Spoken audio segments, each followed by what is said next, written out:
Walang sasabihin during live. Ganito lang kasi ang technique niyan. Pwedeng gamitin mo ang iyong mga personal experience na pwede mong i-share. Hindi necessary na kailangan lagi kang may topic during live. Kasi yung iba dyan, wala naman talagang idea pa sa kung paano magsalita sa live. Kaya ang gagawin mo na lang para meron kang masabi habang nagla-live ka, experience mo ang ikwento mo. It's either nung pagkabata mo, it's either sa trabaho mo, or sa nanay mo, kwento ng nanay mo, kwento ng tatay mo, mga kapatid mo, basta't mayroong kapupulutang aral, pwede mong i-share.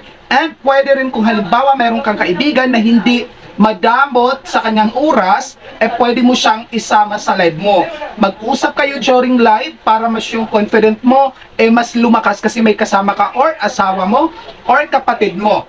Ang gagawin mo lang talaga is keep on talking habang naka-live.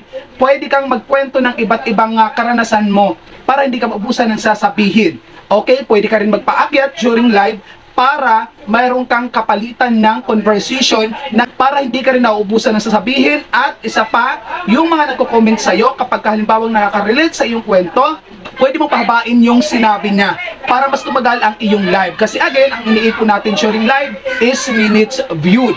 The more na mas mahaba ang oras, the more na pwedeng mas malaki ang iyong makuha na minutes viewed, lalo na kung ang nanonood ay sinamahan ka hanggang matapos ang iyong live.